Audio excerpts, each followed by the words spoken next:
끝까지 견디는 자는 구원을 얻으리라 라는 이 제목으로 말씀을 함께 나누겠습니다. 지금은 우리가 이 교회 절기로 대강절 혹은 대림절이라고 얘기를 합니다. 성탄절 이전에 4주간을 일컬어서 준비하는 주간이다 해서 대림, 주님의 임재를 기다리는 것, 대자가 기다린다 이런 뜻이죠. 기다릴 대자, 기다린다. 주님의 강림을 기다린다 해서 대강절이라고도 말하는데 정말 구약에 살던 사람 기다렸습니다. 메시아가 나타나기를 너무너무 소망하며 기다렸습니다. 예언자들은 말했습니다. 메시아가 온다고. 하나님의 말씀을 전하는 사람들이 말했습니다. 우리에게 다윗의 자손으로 메시아가 온다고. 그걸 기다리라고. 근데 언제 오실지는 모릅니다. 막연히 기다렸습니다. 기다리다 지쳤습니다. 기다리다 더 이상 기다리지 않는 사람이 생겼을는지도 모르죠. 근데 주님의 때가 되시니 오셨습니다. 그 주님 오셨을 때 그 영광 중에 나타나심을 본 사람들은 많지는 않았답니다. 양치던 목자들이 주님이 천사들의 나팔 소리 듣고 나서 주님이 나신 곳에 와서 경배드렸습니다. 그리고 동방박사들이 별을 보고 쫓아와서 산 넘고 강 건너서 이스라엘 왕으로 나신 이가 어디니요 하고 와서 엎드려 몰약 유향 황금을 드렸습니다. 그리고 성전에서 깨어 기도하던 사람이 예수님이 나타나심을 보고 감격하고 노래하고 찬송을 올려드렸습니다. 아이러니하게도 그 시대에 하나님의 말씀에 대하여 굉장히 연구했던 수많은 사람들, 바리새인 서기관들은 주님의 나타나심을 다른 사람들이 주님의 나타나심이 어디니요? 이스라엘 왕으로 오시는 이가 어디니요? 라고 하는 소리를 들어도 어디에서 난다고 베들레헴에서 난다고는 이야기는 했지만 그들은 와서 구경도 하려고 하지 않았고 확인하려고도 하지 않았습니다. 생각적으로는 분명히 기다리면 오신다고 베들레헴에 오신다고 이야기했는데 실상 그들은 기다리지 않는 사람들이었던 것 같습니다. 그러니 그 하나님 예수님이 친히 오셔서 역사를 일으키시고 하나님의 아들로서 구원을 이루어 주셔도 십자가를 봐도 모르고 그분의 교훈을 들어도 모르고 그분의 치료하신 메시아가 왔을 때 나타나는 기적들이 일어나도 그 주님이 일하시는 것을 전혀 몰랐다는 사실입니다. 기다리던 그들에게 주님이 오셨습니다. 우리도 기다립니다. 우리는 다시 오실 주님을 기다립니다. 주님의 약속을 기다립니다. 하나님의 뜻이 이루어지길 간절히 기다립니다. 그러면서 하나님 주님의 시간에 주님의 뜻이 이루어질 때를 기다립니다. 주님을 기다릴 때 주님 역사하여 주시옵소서. 왜냐? 주님이 반드시 약속을 성취하실 바로 그때가 있기 때문에 그렇지요. 역사관을 말할 때 크게 두 가지를 말합니다. 하나는 원형적인 역사관을 말하고 하나는 직선적인 역사관을 말합니다. 원형적인 역사관이 뭐냐면 돌고 돈다. 세상은 돌고 돈다. 윤회수 화상을 말하죠. 그러니 끝이 없다는 거예요. 끝이 없다. 계속 돌고 뭐 개구리로 태어났다가 돼지로 태어났다가 이간으로 태어났다가 또 공덕을 쌓지 못하면 개돼지로 태어났다가 그렇게 세상은 심판도 없이 계속 자연적인 반복의 현상 돌고 돈다라고 하는 것을 보는 현상. 그리고 시작이 있으면 끝이 있다. 성경에는 시작과 끝, 나중과 끝, 시작과 처음. 시작과 처음은 똑같은 말이죠. 처음과 나중, 알파와 오메가 이렇게 말씀하시는데 그러니 창조하신 주님께서 심판하신다. 창세기가 시작되었으면 요한계시록에 주님의 나라가 도래한다라고 하는 것이죠. 말합니다. 우리가 생각해 볼 때 똑같은 삶의 반복 같죠. 먹고 자고 일어나고 일하고 먹고 자고 일어나고 일하고. 그래서 나 정말 삶이 왜 이렇게 무미건조한지 모르겠다. 의미가 없는 반복 생활 같아요. 어떻게 보면 맨날 먹는 것, 자는 것, 일하는 것, 다람쥐 쳇바퀴 돌면서 돌듯이 계속 하잖아요. 그래서 이게 인생이 뭐냐 이거죠. 좀 재미도 없고. 그런데 보세요. 어린아이도 먹고 자고 일합니다. 놉니다. 성장하잖아요. 하루하루 지나면서 성장하잖아요. 여러분이 무한 반복하는 삶이 아닙니다. 하루 지났으면 주님 만날 날이 더 가까운 것 아니겠습니까? 하루, 한 달, 1년 지나갈수록 우리는 머리가 휘어지고 주름이 깊어지고 주님 만날 날이 날마다 더 가까우는데 그러니 우리는 반복 같지만 반복의 삶으로 인해서 나선형적인 역사, 그러니까 스프링 알잖아요. 스프링 이렇게 타고 들어가면 계속 도는데 앞으로 전진하는 것처럼 말이죠. 그렇게 주님 앞에 우리는 나아가고 있다라는 사실입니다. 성경에는 주님은 다시 오신다. 주님은 심판하신다. 하나님의 나라는 완성될 것이다. 너무나도 선명하고 명확하게 우리에게 말씀을 하고 있습니다. 그렇다면 우리가 마지막을 향해서 주님 배울 때에 주님 만날 준비를 해야 되는 것이 신앙생활입니다. 신앙생활이 뭐냐? 주님 만나기를 준비하는 것이 신앙생활입니다. 다른 것 아닙니다. 여러분 복잡하게 이야기할 것 없거든요. 주님 내가 한 일을 주께서 보시고 뭐라 하실까? 주님 앞에 섰을 때 착하고 충성된 종아 주님이 말씀하실런지, 악하고 게으른 종아 말씀하실런지, 양아 우리에 들어가라 말씀하실런지, 염소를 모아서 주님이 따로 빼내실 때 그때 해당되는 자인지 성경은 너무나도 명확하게 말씀을 하고 계시거든요. 물론 이 땅에서 우리가 기도 생활하고 하나님 앞에 찬양하면서 문제 해결을 받고 건강하고 형통하고 뭔가를 이루어 가는 건 귀중한 일입니다. 그러나 그 시간이 얼마나 길겠습니까? 그 시간이 얼마나 오래 가겠습니까? 이 시간 우리에게 남은 시간이 얼마나 단축하겠습니까? 그렇지 않습니까? 이 오늘 말씀에 보면 주님이 아주 중요한 말씀을 하고 계십니다. 마지막에 일어날 징조에 대한 말씀을 하고 계시거든요. 이 말씀을 통하여 우리 모두에게 주님의 음성이 들려지길 바랍니다. 1절 말씀을 보세요. 예수께서 성전에 나와서 가실 때에, 예수님 성전 굉장히 사랑하십니다. 우리 지난주에도 말씀 생각해 봤죠. 성전은 성전 되어야 된다고요. 성전은 장사의 소굴이 되어서는 안 된다고. 성전에 세상의 잡동사리 소리가 들려서는 안 되고, 성전엔 기도하는 주님을 향한 찬송과 목소리가 들려줘야 된다고. 주님은 언제나 성전 곁에, 성전 안에 성전을 바라보시고 성전과 함께하는 삶을 사셨습니다. 예수께서 성전에 나와서 가실 때에 제자들이 성전의 건물을 가리켜 보이려고 나왔다 했습니다. 제자들이 봐도 성전이 너무 웅장합니다. 너무나 크고 압도할 만큼 규모가 대단했습니다. 그래서 시온산 꼭대기에 세워진 성전은 금으로 입힌 대리석으로 지어져서 으리으리하게 생겼습니다. 주님, 하나님의 성전이 너무 멋있습니다. 너무 우람하고 너무 웅장합니다. 라고 할 그때에 2절에 예수님께서 이렇게 말씀을 하셨습니다. 대답하여 가라사대 너희가 이 모든 것을 보지 못하느냐.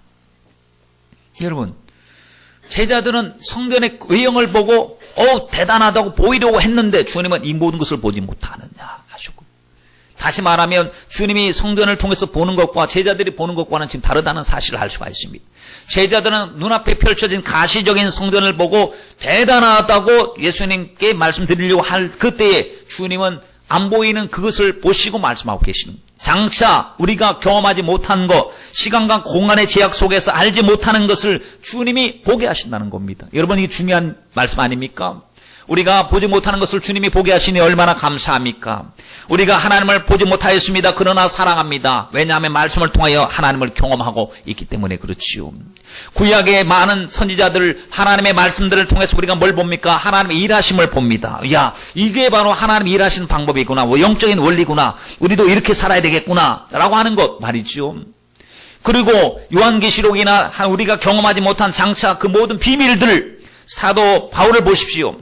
내가 비밀을 말한다고 했습니다. 우리가 못 봤습니다. 그러나 마지막 순간에 하늘문이 열리고 주님이 영광 중에 강림하실 때 죽은 자들의 무덤이 열리고 신령한 몸으로 변화되어져서 공중에서 주님을 만난다고 그랬습니다. 여러분, 우리가 봤습니까? 인류가 한 번도 못 봤습니다. 그런데 성령께서 사도 바울에게 계시하시사 하나님의 말씀을 보지 못하는 것을 보게 하시고 그것을 실상으로 바라보게 하시니 우리는 뭘 봐야 됩니까? 말씀 속에서 이루어지는 실상, 현실을 봐야 될 줄 믿습니다. 우리가 그 심판대 앞에까지 가보질 않았습니다. 그러나 마태복음 25장 말씀에서 보면 각각 분리시키시고 앉으셔서 양과 염소를 가르시고 하시는 그 모습을 보면서 백보자 심판을 보면서 우리가 주님, 이거는 장차 반드시 속히 될 일입니다. 너희가 이것을, 이 모든 것을 보지 못하느냐. 주님은 실상 진짜를 보고 계시는 거예요. 예루살렘 성전이 무너진 걸 보셨어요. 무너질 것이다. 돌 위에 돌 하나도 남기지 않고 몽땅 무너질 것이다. 라고 했는데, 제자들은 보세요. 이 성전이 왜 무너지느냐 이거죠? 이 성전이 얼마나 대단한 성전입니까? 성전의 역사를 보세요. 솔로몬 성전, 스룹바벨 성전, 헤롯 성전. 솔로몬 성전은 아실 겁니다. 그리고 솔로몬 성전이 이 아름답게 건축이 되어졌을 때에 바벨론에 의해서 완전히 파괴되어지고 다 느부갓네살 왕이 그 성전의 기구들을 다 가지고 간 것도 아실 것입니다.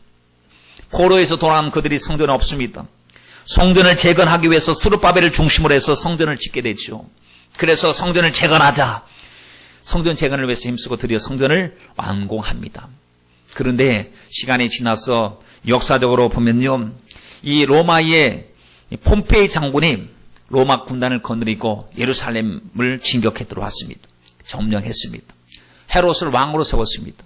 헤롯 이두메 출신, 에돔 출신입니다. 이두메 출신이라고 하는 것은 혈통적으로 보면 오리지널 유대인이 아니란 얘기입니다.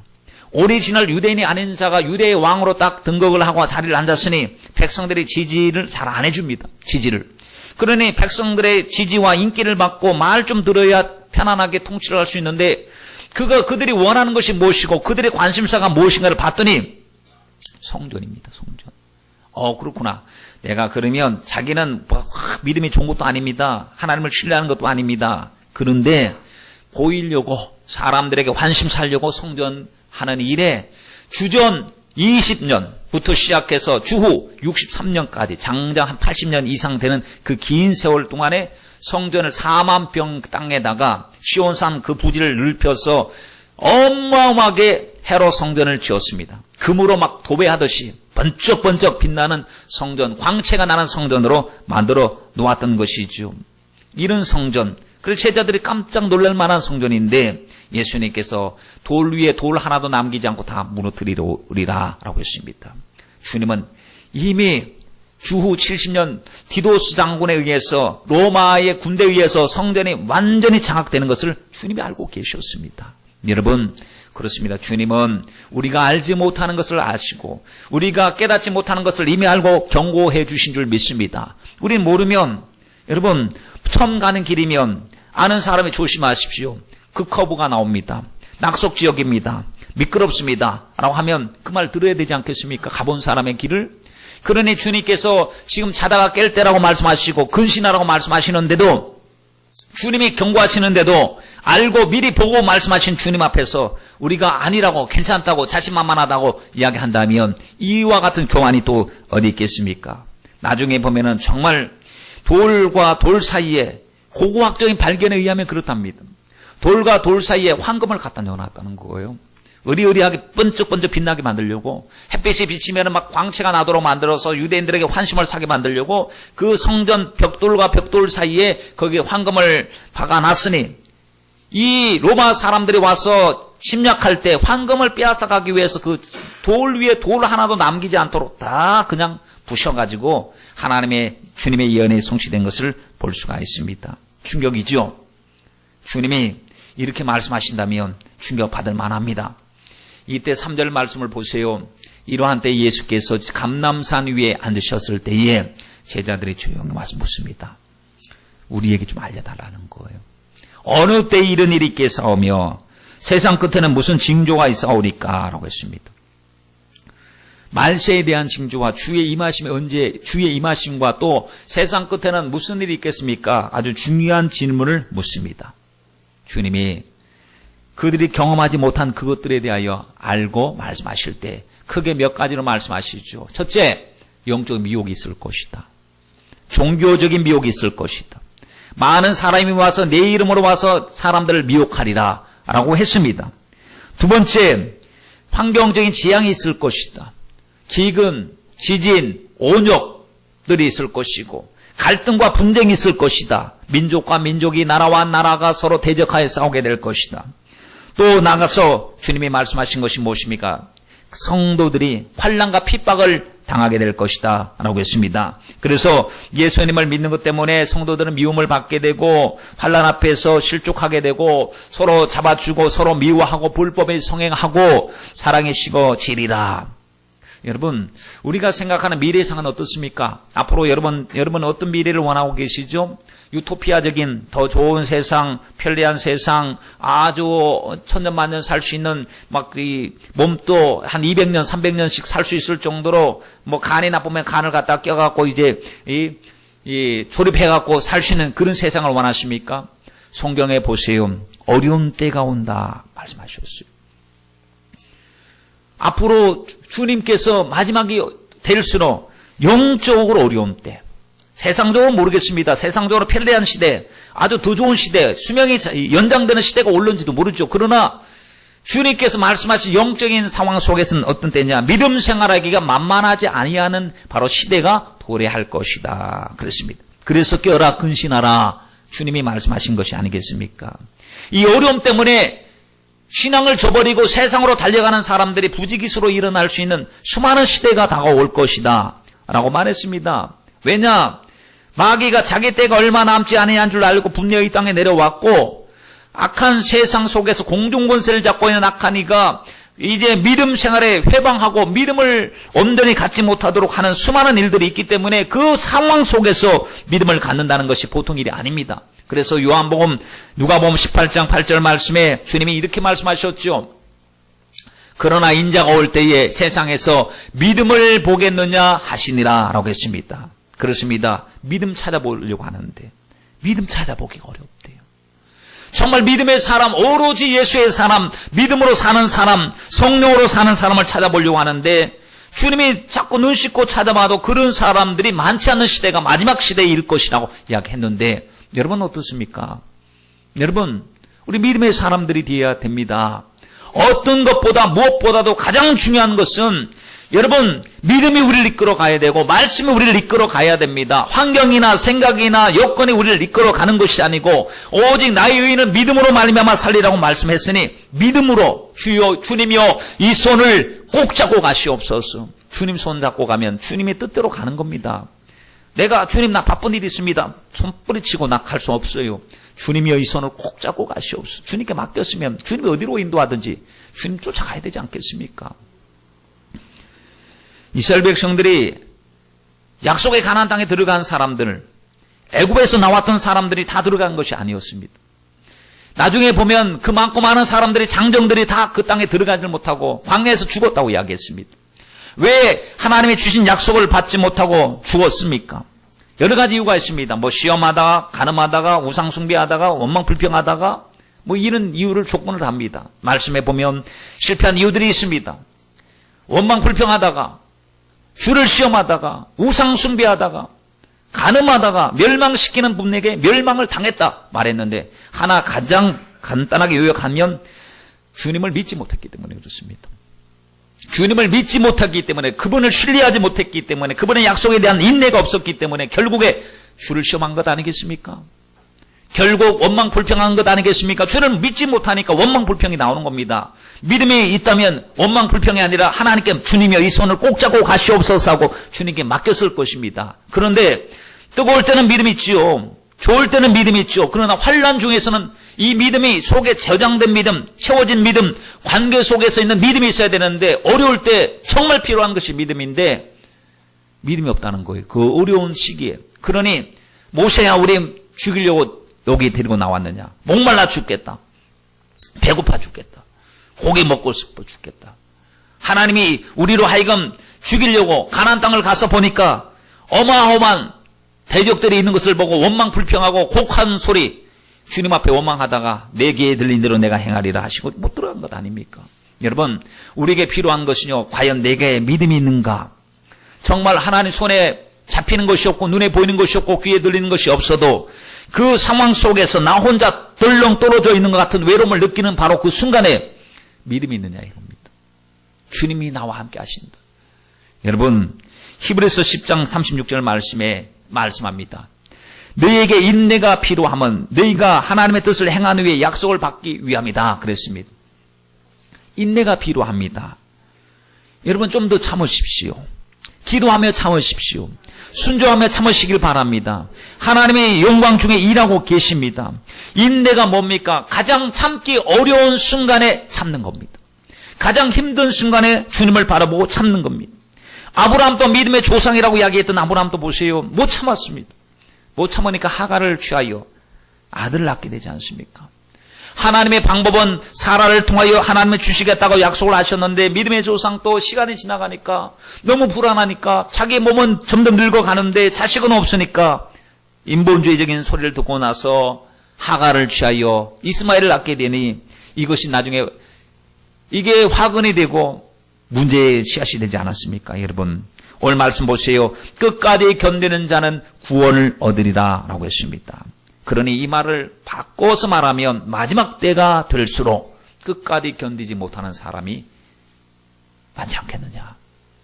끝까지 견뎌야 됩니다. 그러면 끝까지 견디려면 어떻게 해야 됩니까? 주님을 사랑해야 됩니다. 주님을 신뢰해야 됩니다. 여러분 고린도전서 13장 말씀에 보면 사랑은 언제나 뭐 하라고요? 오래 참고. 사랑은 오래 참는 거예요. 사랑은 모든 의심을 던져버리는 것입니다. 사랑하면 오래 참는 거예요. 성령의 열매 중에 제일 먼저 시작되는 것이 뭔지 아십니까? 사랑입니다. 희락, 화평, 오래 참음, 사랑, 성령의 열매 가운데서도 오래 참음이 있습니다. 왜 성령의 열매가 오래 참음이 있겠으며 사랑은 오래 참는다고 했을까요? 끝까지 참음, 인내가 필요하기 때문에 그런 말씀을 하신 것이 아니겠습니까? 우리들도 인생의 광야에서 이스라엘 백성들처럼 말이죠. 문제를 만납니다. 갑자기 예기치 않는 문제들을 만나죠. 건강의 위협을 만납니다. 사회의 실패를 만납니다. 불의의 사고를 만납니다. 인간의 관계 갈등을 만납니다. 영적인 문제를 만납니다. 마귀 역사를 만납니다. 이러할 때 우리도 주님 믿고 견고하게 서야 될 텐데 하나님을 경험해야 될 텐데 그러한 순간에 하나님을 철저하게 신뢰해야 될 텐데 말이죠. 그것이 바로 믿음인데 여러분 요한일서 5장 4절로 5절 말씀에 대저 하나님께로 난 자마다 세상을 이기느니라 라고 했습니다. 세상을 이긴 이김은 무엇이냐? 우리의 믿음이 돼요. 이기는 믿음이 세상을 이기고 믿음이 마귀를 이기고 우리를 이길 수 있는데 그러면 예수께서 하나님의 아들이심을 믿는 자가 아니면 세상을 이기는 자가 누구뇨? 라고 말씀을 하고 있습니다. 여러분 예수님의 하나님의 아들이심을 믿으십니까? 예수님이 바로 우리를 위해서 오신 메시아 구세주이심을 믿으십니까? 여러분 이 믿음이 가장 중요한 믿음입니다. 주님은 우리와 함께 하시기 위해서 임마누엘 예수나 하라 임마누엘이라 하라 하시면서 그 말씀을 이루어 주셨어요. 예수의 사명을 감당하기 위하여 그리스도의 직책을 가지고 오셔서 십자가에서 우리를 위해서 물과 피를 다 쏟아 주셨기 때문에 예수만이 영원한 우리의 구주이신 것이죠. 그분이 사랑하는 성도들아 앞으로 싸움은 치열할 것이다. 너희가 세상에서 환난 당한다. 그러나 담대해라. 내가 세상을 이겼다. 환난 가운데 내가 너와 함께 할 것이다. 내가 너를 떠나지 아니할 것이다. 강하고 담대해라. 두려워하라. 주님이 말씀하지 않습니까? 여러분 4절 말씀 보세요. 4절 말씀에 보니까 주님의 임하심과 세상의 끝에 징조에 대해서 말씀하실 때 제일 먼저 말씀하신 것이요. 미혹입니다. 미혹이 뭘까요? 미혹의 사전적인 의미를 보니까요. 무엇에 홀려서 정신 못 차리는 거. 이게 미혹입니다. 정신이 헷갈리어 갈팡질팡 헤매는 것 이게 미혹입니다. 그러니 마지막 때는 미혹받지 않도록 조심해라 라고 했습니다. 마귀는 미혹하는 자요. 마귀는 시험하는 자요. 마귀는 도전하는 자입니다. 넘어지게 하는 자입니다. 마귀는 거짓을 가지고 참이라고 속이는 자입니다. 에덴 동산을 한번 우리 가보세요. 에덴 동산에 갔습니다. 아담과 하와를 보이죠. 아담과 하와가 하나님과의 관계가 최절정입니다. 하나님의 말씀 앞에서 감사가 충만합니다. 하나님 뜻대로 주님이 명하신 일을 잘 수행하고 있습니다. 그때 마귀가 뱀의 모양을 하고 나타납니다. 나타나서 미혹합니다. 저기 동산 중앙에 있는 나무의 열매를 왜 안 먹냐? 건드려보죠. 그때 그걸 먹으면 죽을까 하노라 했습니다. 죽는데 죽을까 하노라. 아, 빈틈이 있구나. 요 빈틈 속에 파고 들어가야 되겠다 하고 가서 안 죽는다. 먹으면 눈 맑아진다. 하나님처럼 된다. 결코 죽지 않는다. 주님은 정령 죽으리라 했는데 마귀는 와서 결코 죽지 않는다 했습니다. 그때 그 소리를 들었던 하와가 동의하지 않습니다. 아니라고, 하나님이 반드시 먹지 말라고 했다고, 먹을 수 없다고 거절했습니다. 그 와서 마귀가 한 번 건드리고 간 것 아니면 2번 건드려 봅니다. 3번 얘기합니다. 정녕 먹는 날에 눈 밝아져서 하나님처럼 될 것이다. 능력자가 될 것이다. 너네들은 자유자가 될 것이다. 아니야, 그럴 리가 없어. 절대 그러지 않아. 근데 그 소리를 안 들어야 되는데 그냥 듣습니다. 그럴 리가 있어. 먹으면 눈 밝아진다니까. 그럴 리가 없어. 그럴까? 혹시 몰라? 에라 모르겠다. 점점 미혹당할 때 보십시오. 하나님의 말씀보다 하나님 말씀은 이제는 못 믿는 거예요. 옛날 하나님 말씀이 정말 믿음스러운 말씀이었는데 이 마귀가 하는 말이 진짜인 것 같아요. 그래서 먹은 것 아닙니까? 그렇죠? 만약에 미혹당하지 않았으면 절대로 먹지 않았겠죠.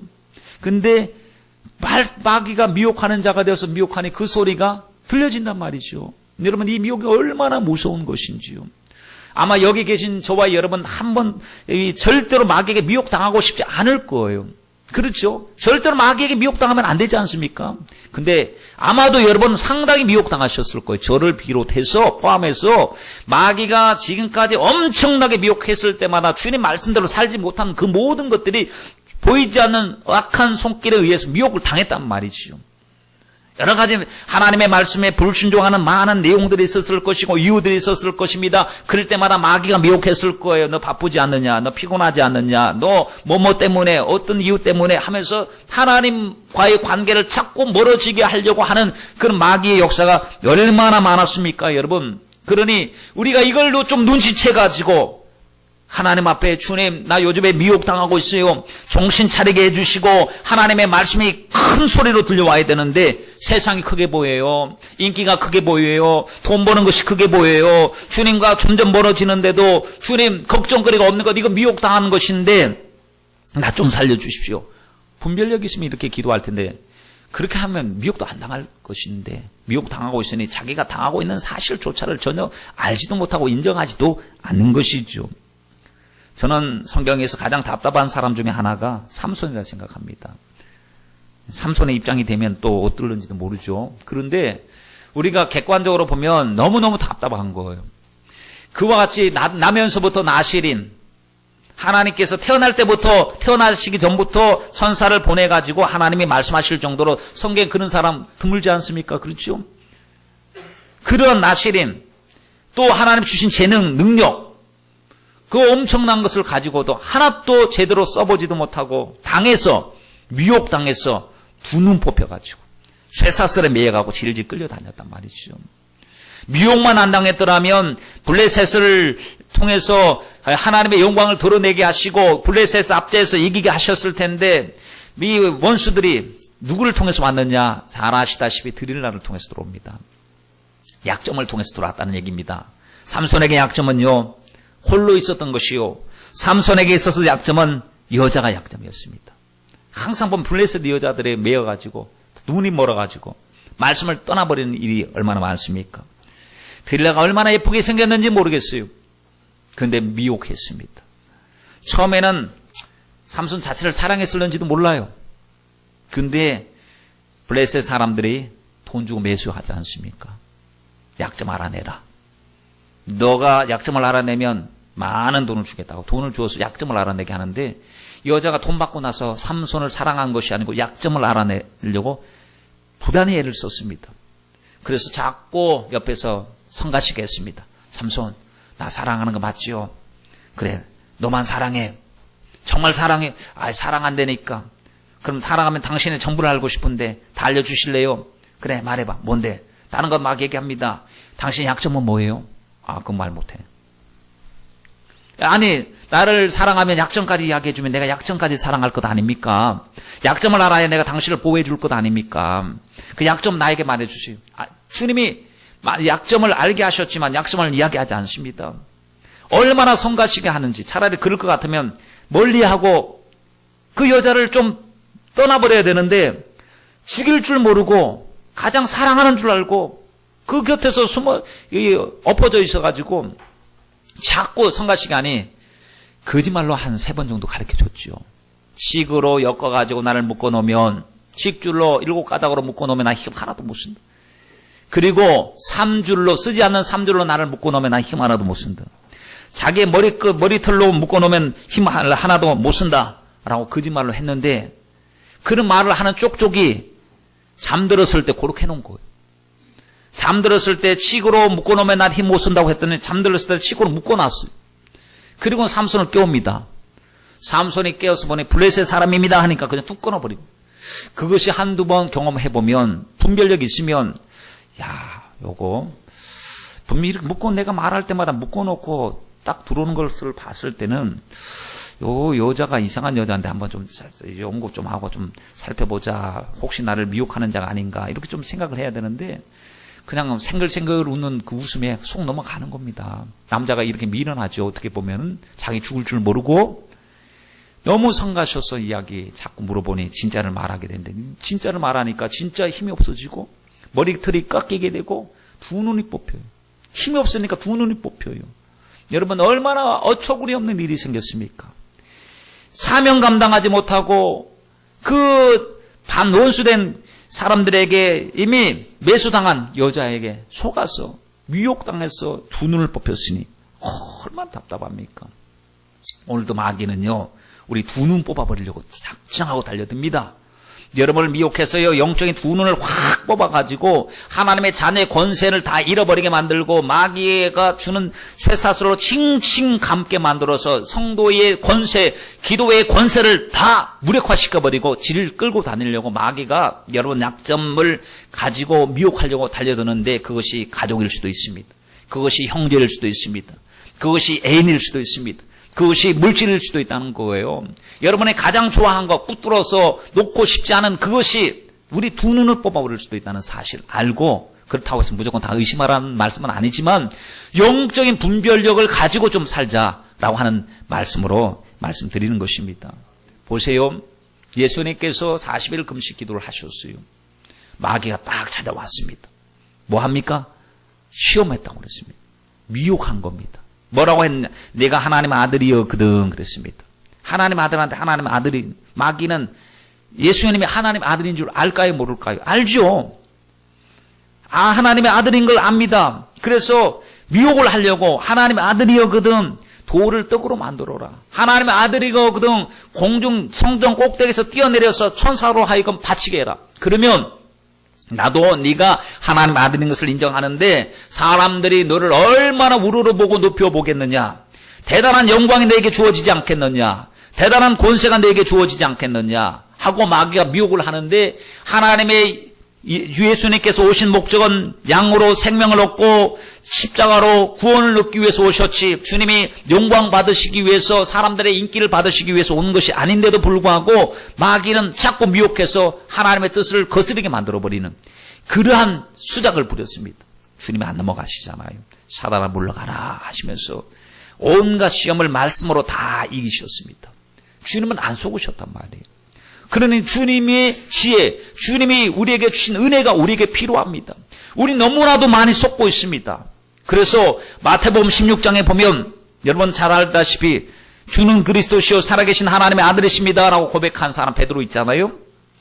베드로의 고백을 듣고 나서 우리 주님이 내가 이 위에 베드로 위에 고백 위에 교회를 세우겠다 하시고 비로소 말씀하신 게 있습니다. 당신의 순환 고난당하실 것을 말씀하셨습니다. 십자가 지실 것을 말씀하셨습니다. 그때 베드로가 하는 말이 주여 결코 그럴 수 없나이다. 이런 일이 주께 미치지 않을 것입니다. 주님이 고난당하시고 핍박당하시는 것을 우리가 보고 있겠습니까? 우리가 보디가드 역할을 해서라도 목숨 걸고라도 주님 지켜드려야죠. 주님 결단코 그런 일이 있지 않겠습니다. 여러분 얼마나 인정적이고 얼마나 위로가 되고 얼마나 의리 있는 이야기입니까? 수대자 베드로 너 정말 너 그 목소리 들으니 위로가 된다. 야, 넌 정말 장부다. 내 수대자 잘 골랐구나 라고 말하지 아니하시고 이 사탄아 물러가라. 사탄아 물러가라 하셨어요. 왜냐하면 미혹의 소리였거든요. 그 소리가 미혹의 소리인데 미혹의 소리로 안 들려지잖아요. 너무너무 위해 주는 소리로 들려지지 않습니까?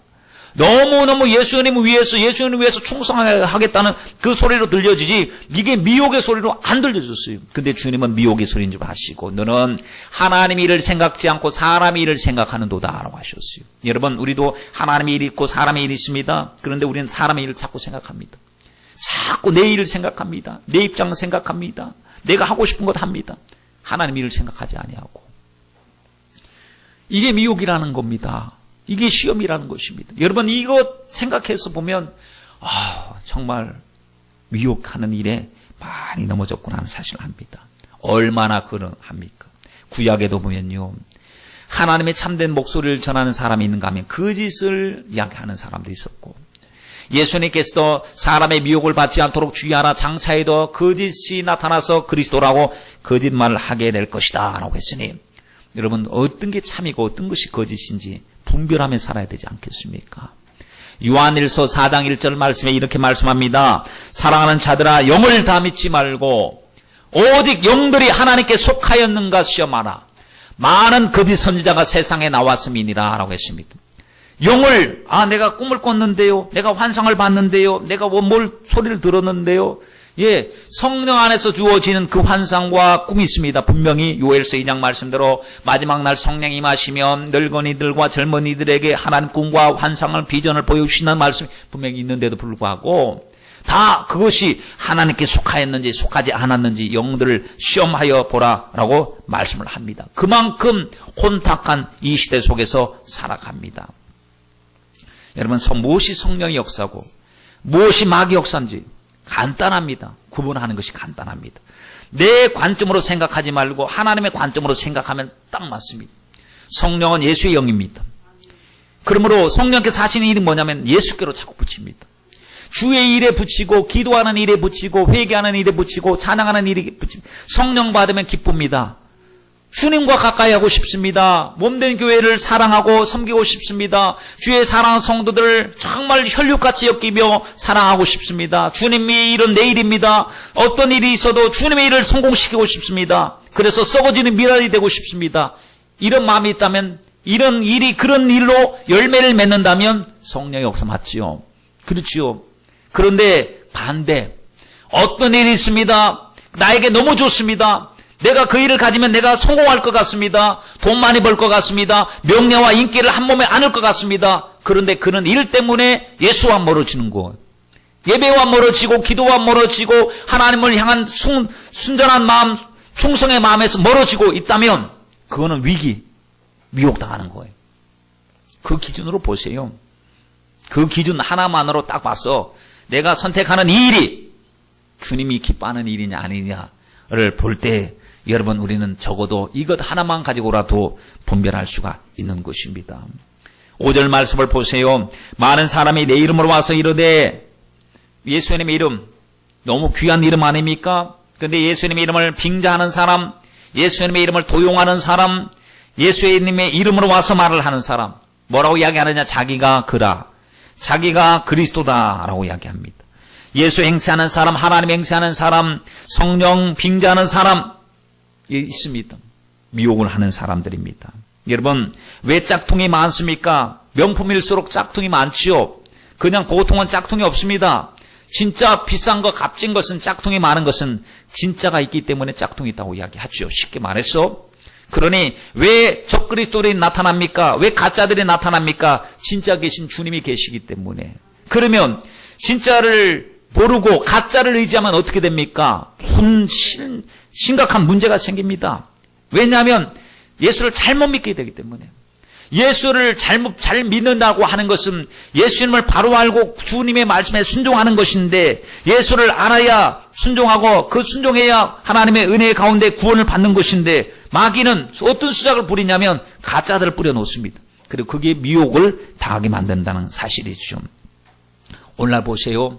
자기가 하나님이라고 하는 사람 수두룩합니다. 한국에서 지금 한 50여 명 이상 됩니다.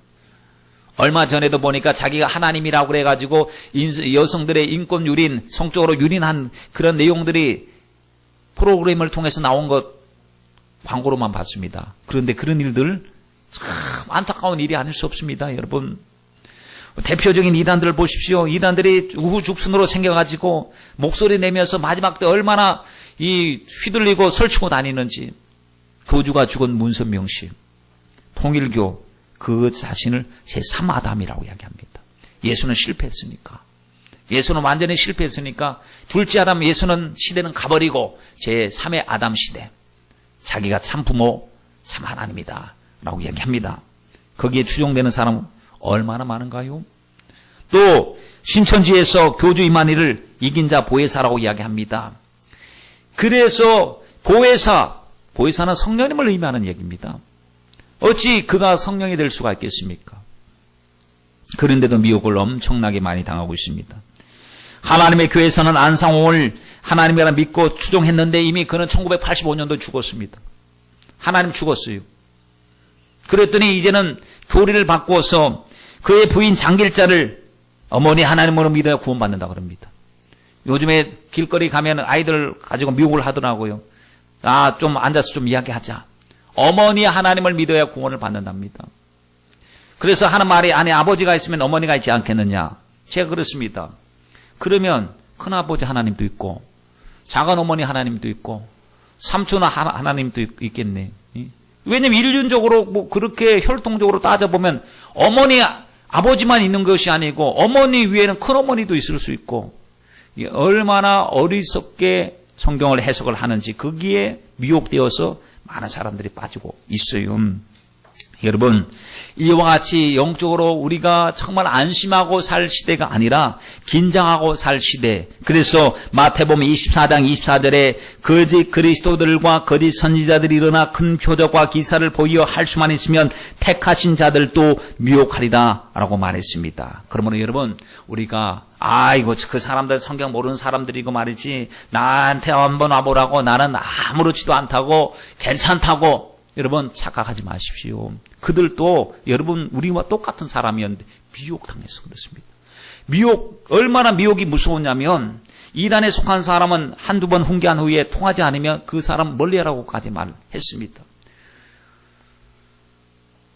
그 전에 어떤 분이 정신과 약을 먹고 있었던 그 올케가 있었습니다. 올케가 있었는데 같이 바로 옆집에 살고 있었습니다. 자기가 모르고 그 올케약을 먹은 거예요. 올케약.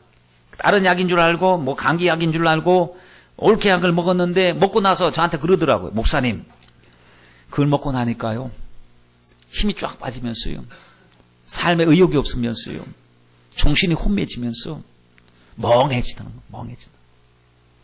그런 얘기를 하더라고요 그때. 그래서 건강한 사람도 잘못된 걸 먹으면 그 약 자체가 좀 힘 좀 빼고 그냥 여러 가지 좀 신경적으로 안정시키기 위해서인지 몰라도 그냥 힘 빠져 멍하게 이렇게 좀 만드는 약적인 그런 뭔가가 있구나 그런 생각을 가져봤습니다. 건강한 사람이거든요. 그런 사람도 원치 않게 그걸 복용을 했더니 그렇게 몸이 약기운에 의해서 딱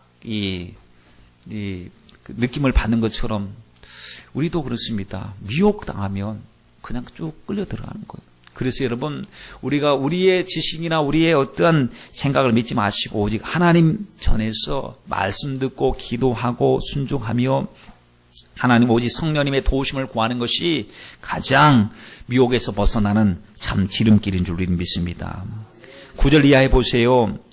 그때에 사람들이 너희를 환난에서 넘겨주겠으며 너희를 죽이리니 너희가 내 이름을 위하여 모든 민족에게 미움을 받으리라. 그때 많은 사람이 시험에 빠져 서로 잡아주고 서로 미워하겠으며.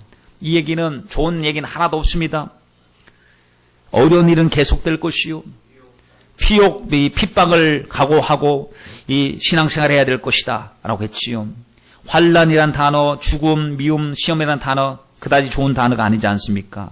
여러분 기독교의 역사상 주님의 편에 섰더니 세상에 도전을 받았습니다. 예수님 보십시오. 예수님 오셨는데 하나님 아들이 오셨는데 그분이 무슨 사기치러 오셨습니까? 그분이 거짓말하러 오셨습니까? 그분이 안 될 걸 된다고 말씀하시기 위해서 오셨습니까? 얼마나 진실하셨습니까? 얼마나 약한 자와 더불어서 함께 하셨고 그들을 아픔을 공감하시고 불쌍히 여기시고 정말 주님이 측은히 여기셨습니까? 그러면 주님이 오셨으면 적어도 주님을 대적하지 말아야 되죠. 안 믿더라도 핍박하지는 말아야 되죠. 좋은 사람이구나 이렇게 생각하고 해야 되는데 얼마나 예수님 핍박했습니까? 예수님을 죽이려고 달려들었습니까? 어둠이 빛이 비추기 시작했을 때 그 어둠의 세력들이 얼마나 빛에 대하여 대항하고 반항했습니까? 그러한 것처럼 기독교 역사는 초기부터 예수님 시대부터 순교의 역사였고 피 흘림의 역사였고 핍박의 역사였습니다. 초대교회가 그렇게 핍박을 받았습니다. 또 한국 초기 교회가 그렇게 핍박을 받았습니다. 지금 또 여전히 우리가 주님 편에 서 있다면 핍박을 받고 있습니다.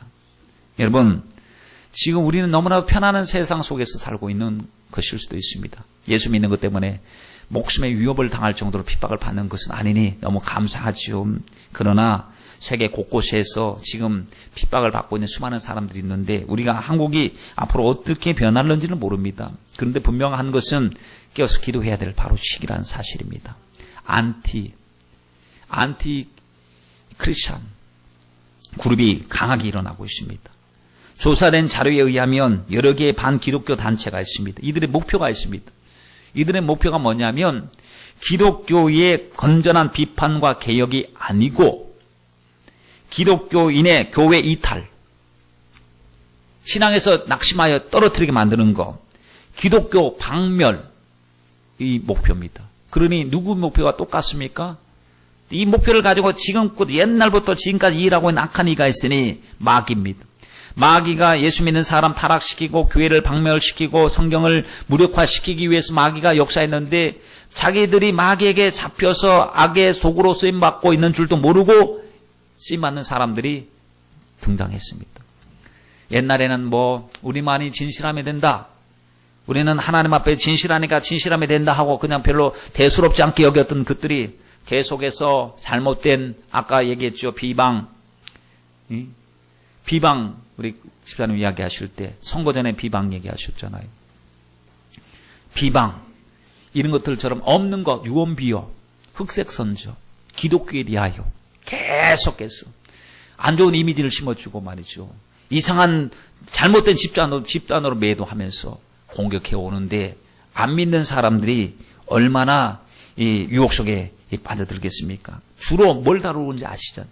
목사들의 비윤리적인 행위, 세습 문제, 그리고 교권 다툼, 교파 분열, 기독교인들에게 상처받은 일들을 나열하는 것, 야 예수 믿는 사람들 그 사기꾼들이다 라고 말을 하는 것, 그리고 복음의 교리의 배타성, 왜 오직 예수만 믿어야 구원받는다고 하느냐 라고 하면서 왜 종교적으로 그렇게 화합하지 못하고 유독 기독교만이 예수만 믿어야 구원받느냐 하느냐. 여러분 이건 타협의 문제가 아니지요. 이런 걸 가지고 공격하는데 김성규 변호사님이 옛날에 법무부 장관 역임하시고 국정원장을 역임하셨던 그분이 변호사의 장로님이시지 않습니까? 이분이 어떤 곳에 나와서 이제 강연을 하는데 그렇게 이야기를 했습니다. 인터넷상으로 상주하며 안티 활동만 하는 이들이 200명 내지 300명이 그 목적이 그거예요.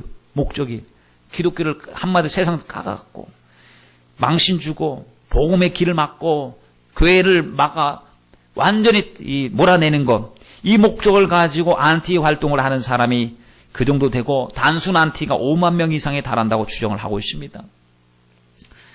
이제 제18대 대선을 앞두고 최근 불교 조계종에서 주장한 종교평화법이라고 하는 것이 있거든요. 종교평화법을 만들어야 된다. 그 내용이 뭐냐 봤더니 만약에 그것이 통과되면 공개적인 장소에서 전도가 금지된다는 거예요. 그러니까 왜 종교가 평화해야 되는데 왜 포교하고 전도하느냐? 갈아서 각자 믿으면 되지. 이런 식으로. 주님은 가서 복음을 듣든지 아니 듣든지 전파하라 했는데 그걸 차단시키려고 하는 것. 그리고 동성애 차별금지법 발의했다가 지금 고리되고 있는 것 여러분 아시죠? 동성애 차별금지법이 통과되면 설교 못합니다. 무슨 설교? 동성애가 죄라고 하는 설교. 성경에는 분명히 죄라고 했는데 남자와 더불어 부끄러운 짓을 하고 하나님 영리로 행하고 있다고 그건 죄라고 이 시대를 분별하고 이야기했는데 만약에 설교하면 벌금을 문다든지 잡혀가게 됐습니다. 점점 복음을 전할 수 없는 시대, 기도할 수 없는 시대, 앞으로 어떤 일이 있을런지 여러분 우리는 상상을 초월하는 바로 그 시대가 다가왔을 때에, 핍박과 유혹이 있었을 때에 우리가 분명히 믿음 편에 서서 주님의 뜻대로 살아야 되는데, 뉴스에 보니까 2013년도부터 개에다가는 전자칩을 이식을 한다든지 목걸이를 표식을 해갖고 등록을 해야 이게 벌금을 안 묻는다고 그럽니다. 만약에 개를 키우는데 그 전자칩, 베리칩 같은 것을 이식을 하지 않고 또 등록을 하지 않으면 벌금을 40만 원 문다는 겁니다. 개도 이제 키우려면 등록을 해야 된다는 거. 개로부터 출발하는지도 몰라요. 지금 계속해서 관리 대상이다, 추적을 하려고 하는데, 여러분 이러한 일들을 봤을 때 주님, 하나하나 속속들이 나타나는 이런 일 앞에서 우리가 해야 될 일은 마냥 두려워할 것도 아니고 염려할 것도 아닙니다. 왜냐하면 하나님은 언제나 하나님 백성들을 지키시고 함께 하시기 때문에. 그렇지 않습니까? 보세요. 노아의 방주 시대에 노아와 그 가족은 방주 안에다 태우셔서 환난을 명쾌하셨습니다. 소돔과 고모라가 멸망할 때 롯과 그 가족들을 주님이 그 환난 중에서 구출하시지 않습니까? 이스라엘 백성들과 애굽 백성들은 확실히 갈라놓으시고 주님이 그 피를 발라서 보호를 받게 하셨고, 하나님의 백성들은 하나님이 보호해 주셨어요. 어떤 일이 있어도 그 염려하지 마십시오. 하나님이 우리와 함께하여 주실 줄 믿습니다.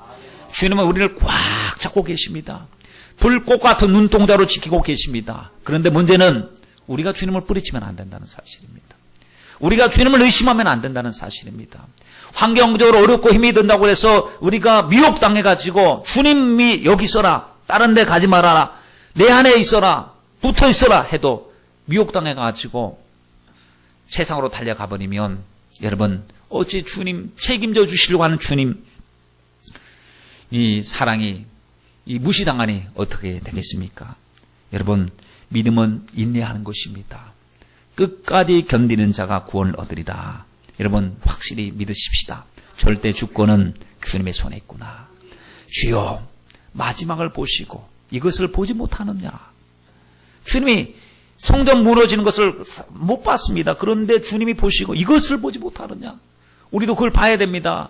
마귀의 미혹을 봐야 됩니다. 마지막 순간에 주님이 말씀하신 그 영광스러운 부활을 봐야 됩니다. 그리고 하나님의 나라에서 우리 주님과 영원히 함께할 그 새 나라 새 땅을 우리가 바라보고, 주여 그것이 우리에게 참 실상이요 믿음의 하나님 표대인 줄 믿사오니 하나님 복의 복을 주시고 믿음 가운데 살게 하여 주시옵소서. 우리 모두 믿음의 편에 쓰셔서 끝끝내 주님의 영광 가운데 함께 동참하시길 주님의 이름으로 축원드립니다.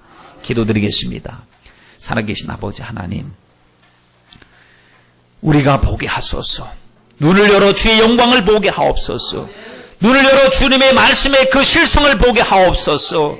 주여, 안 보이면 안 됩니다. 보게 하여 주옵소서. 바울이 삼층천의 영광을 봤을 때에 하나님 그는 세상의 모든 것을 내려놓을 수가 있었습니다. 우리가 좁은 길로 가지 못하는 이유가 아버지 주님의 영광을 보지 못한 까닭에 주님 말씀보다도 넓은 세상의 길로 가고 있는 것이 아닙니까?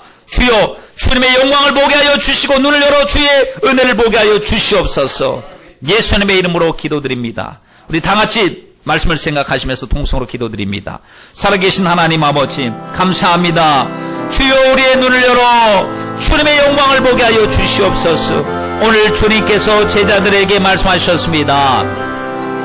너희는 이것을 보지 못하느냐? 너희는 이것을 보지 못하느냐? 주여, 안 보이니까 못 봤습니다. 그런데 주님이 장차 일어날 일들에 대하여 보여주셨습니다. 어떤 일이 있을 것인지, 하나님 아버지 미혹이 있을 것이다. 하나님 전쟁의 분쟁이 있을 것이며, 하나님 자연의 재앙이 있을 것이며, 미움이 있을 것이며, 또 서로 죽이며, 또 사랑은 식어질 것이며, 핍박이 있을 것이고, 유혹이 있을 것이다 했습니다. 주님 말씀하신 이 시기가 이루어지고 있는 이때에 우리가 살아가고 있습니다. 그러므로 주여, 우리가 무엇으로 준비하는 것이 마땅합니까? 모든 유혹과 핍박을 이길 수 있는 믿음을 준비하고 끼어서 기도하는 것이 얼마나 중요합니까? 아버지여, 저희들에게 긍휼을 베풀어 주시고 자비로 주님 인도하여 주시기를 하나님 앞에 간절히 간구합니다. 아버지, 우리에게도 하나님 제자들이 알지 못하였을 때에 제자들에게 말씀하시고 깨우쳐 주신 것처럼 우리들도 하나님 아버지 알고 이기는 자들이 될 수 있도록 도와주옵소서. 마귀는 미혹하는 자입니다. 오늘도 에덴 동산에서부터 출발한 마귀 역사가 아버지 오늘 이 시대에도 미혹을 하고 있사오니 거룩하신 주님, 저희들은 성령의 감동을 받게 하여 주시고 성령 인도를 받게 하여 주시되 하나님 마귀의 미혹을 알고 예수님의 이름으로 다 물리칠 수 있도록 도와주시옵소서. 아버지 하나님, 아버지여 저희들에게 긍휼과 자비를 베풀어 주시옵소서. 그날이 도적같이 임할 때에 아버지 갑작스럽게 그날이 우리에게 닥칠 때에 준비 없이 주님을 배울 때에 아버지 우리 어찌합니까? 그러므로 하나님께 있기를 원합니다. 언제 주님 오실는지 아는 이가 없사오니 등 밝히고 기름 등불 밝히며 기름 준비하며 영광 주게 주님 어느 때라도 우리 주님 나의 삶을 결산하시고 우리를 불러주실 때에 주님 앞에 설 수 있는 믿음을 가지고 하나님 앞에 감사함으로 설 수 있도록